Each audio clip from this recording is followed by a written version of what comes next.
last Friday, the New York Times reported that during the Trump administration, the Justice Department issued subpoenas involving members of Congress, their staff, family members, even a minor family member.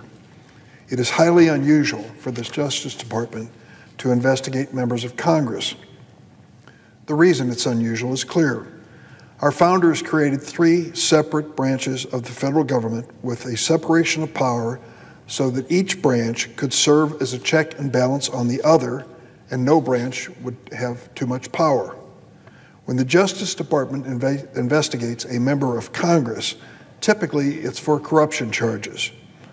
That's understandable, but that's not what happened here.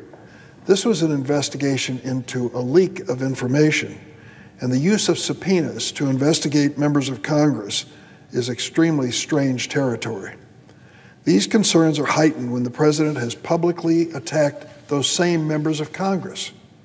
That's what former President Trump did when he repeatedly and without any evidence accused Representative Adam Schiff of leaking information about Russian election interference. These reports and the reports that journalists and even Trump's own White House counsel were included in the Justice Department's so-called leak investigation raise serious questions about the Justice Department and its former leaders. The Senate Judiciary Committee has a constitutional responsibility to oversee the Department of Justice on behalf of the American people. So yesterday, our committee sent a letter to the Attorney General, Merrick Garland, asking for more information. But yesterday, Senator McConnell, the Republican minority leader in the Senate, came to the floor and warned us off.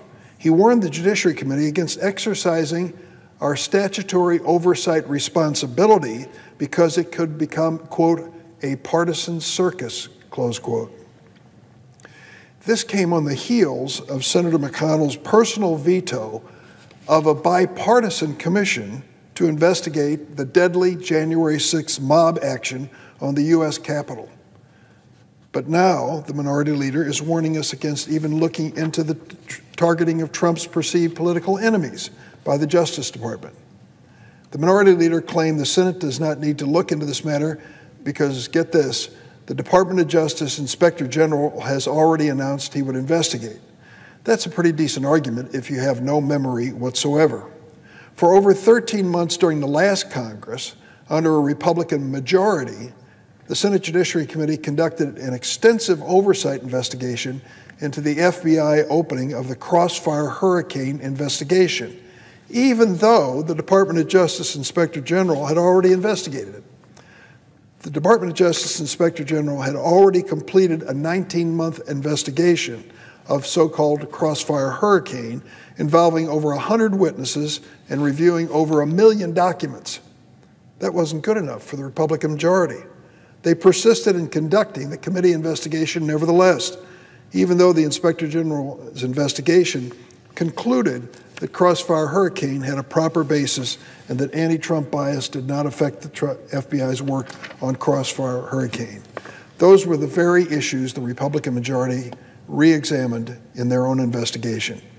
So in that instance, the Department of Justice Inspector General satisfied all the criteria of inspection investigation, and yet the Republicans rejected it and proceeded forward. In this case, the Republican leader in the Senate is arguing that the work of the Inspector General should be enough.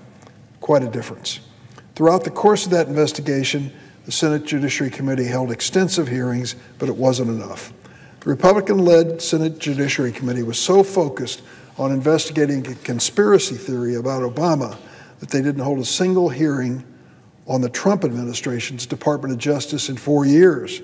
If they had, maybe they would have discovered this latest revelation rather than New York Times.